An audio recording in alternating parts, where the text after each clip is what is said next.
Assalamualaikum warahmatullahi wabarakatuh. Apa kabarnya teman-teman? Balik lagi di kajian online. Cukup disayangkan, masih saja ada netizen Indonesia, beberapa netizen Indonesia yang tidak percaya terkait informasi yang kemarin malam kita unggah, di mana Israel melakukan penyerangan terhadap 40.000 jamaah sholat Idul Adha di Masjidil Aqsa.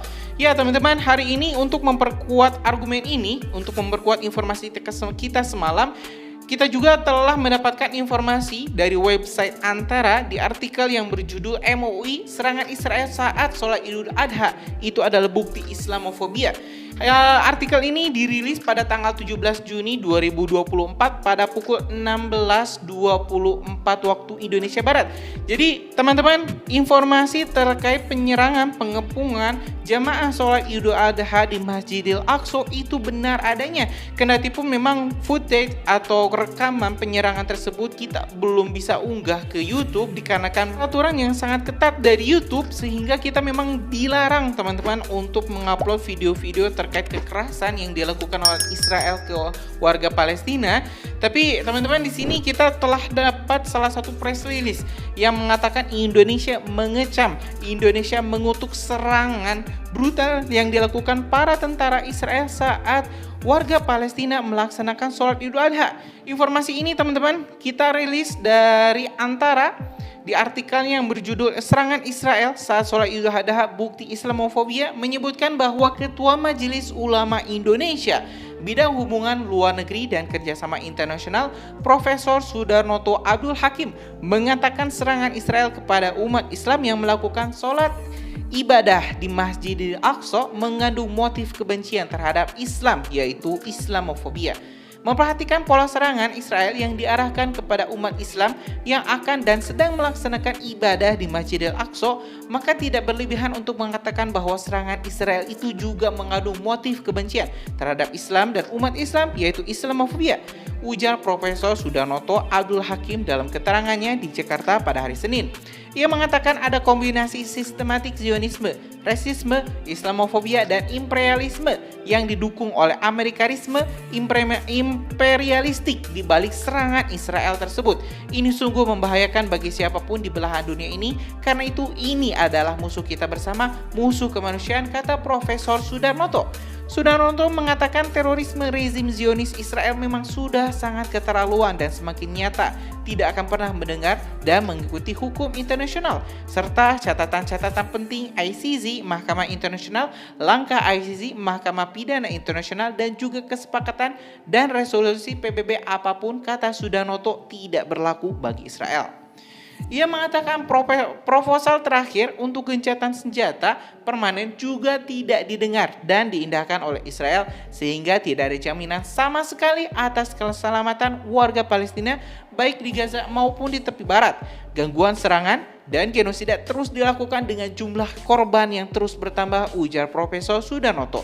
Ia mengatakan berbagai serangan Israel ini harus dihentikan secara segera, efektif melalui langkah militer untuk melengkapi langkah-langkah politik, diplomasi, boikot ekonomi, kemanusiaan, dan tekanan publik yang selama ini sudah dan terus dilakukan. Beberapa negara anggota OKI yang selama ini terus speak up, angkat bicara secara tegas soal kekejaman Israel ini diharapkan segera bisa melakukan koordinasi, membuat aliansi melawan Israel, kata Sudarnoto. Sebelumnya kantor berita Palestina, Wafa, melaporkan bahwa pasukan pendudukan Israel mengepung jemaah pada Minggu pagi dalam perjalanan mereka menuju Masjid Al-Aqsa, serta saat mereka meninggalkan masjid dan mencegah puluhan lainnya masuk ataupun keluar untuk sholat Id. Pada dini hari, pasukan pendudukan memasuki halaman Masjidil Aqsa, memeriksa identitas jemaah, menghalangi pergerakan mereka, dan mencegah banyak pemuda masuk sehingga memaksa mereka untuk sholat di luar pintu masjid, tambah laporan itu. Sementara itu, ribuan warga Palestina terpaksa melakukan sholat Idul Adha di Masjid Ibrahim di Hebron, bagian selatan tepi barat yang diduduki, meskipun ada pembatasan keamanan yang diberlakukan secara ketat oleh tentara Israel terhadap masuknya jemaah. Kepala Departemen Wakaf Hebron, Ghazan Al-Rajabi, mengatakan kepada Anadolu bahwa langkah-langkah yang diambil oleh pendudukan pada Idul Adha bertujuan untuk mencegah akses warga Palestina ke tempat-tempat suci, khususnya Masjid Ibrahim dan juga Masjidil Aqsa. Ya teman-teman, Sekali lagi ya, buat teman-teman yang mengatakan bahwa informasi tentang penyerangan tentara Israel terhadap jemaah sholat Idul Adha di Masjidil Aqsa itu adalah berita yang bohong, berita yang hoax. Sekali lagi teman-teman harus cross check sendiri. Teman-teman harus cari beritanya sendiri karena ini sudah dirilis oleh banyak sekali website yang mengatakan memang ini penyerangan ini dilakukan secara sistematis, bukan lagi oleh personal, tapi memang sudah dilakukan dengan sengaja. Kita bisa lihat dari artikel ini teman-teman, dari penuturan Prof. Sudarnoto, di mana pengepungan ini dilakukan saat jemaah sedang sholat, saat jemaah ini hendak pulang, bahkan saat jemaah ini teman-teman masih dalam perjalanan. Mirisnya teman-teman, ini pengepungan ini juga dilakukan pada dini hari. Banyak pemuda-pemuda yang akhirnya diamankan dan juga terpaksa tidak bisa masuk ke Masjidil Aqsa. Pengepungan ini benar-benar harus menjadi catatan bagi seluruh dunia. Bahkan saya sangat salut sekali dengan ini Ketua Majelis Ulama Indonesia Bidang Hubungan Luar Negeri dan Kerjasama Internasional Profesor Sudarnoto Abdul Hakim yang mengatakan bahwa Israel harus segera dihentikan. Kejahatan ini harus segera dihentikan dengan cara melakukan tindakan militer. Karena tidak ada lagi teman-teman yang bisa kita lakukan dari jalur diplomasi. Semua peraturan, semua sanksi, semua hal yang kita lakukan diplomasi di PBB, di ICC, di forum-forum yang bahkan terakhir ya di forum luar biasa KTT luar biasa Jordania, sepertinya semua itu tidak didengar sama sekali oleh Israel. Jadi satu-satunya cara untuk menghentikan Israel saat ini adalah melalui tindakan militer. Bagaimana caranya? Di sini Profesor Sudarnoto mengatakan semua negara muslim, ya semua negara harus bersatu membentuk aliansi untuk menghentikan Israel. Karena sampai saat ini tidak ada satupun negara di dunia, satu negara yang mampu menghentikan Israel secara pribadi. Jadi satu-satunya cara adalah seluruh dunia harus bersatu untuk menghentikan Israel. Karena yang dilawan itu bukan hanya negara Israel atau Zionis Israel, tapi ada Amerika Serikat, ada Uni Eropa. Dan kalau misalnya semua negara ini bersatu, saya yakin perang besar akhir zaman itu bakal segera terjadi, di mana nanti umat muslim seluruh dunia akan bersatu menghadapi musuh terakhir, yaitu Dajjal, dan juga pasukannya, yaitu pasukan yang mayoritas adalah orang-orang Yahudi.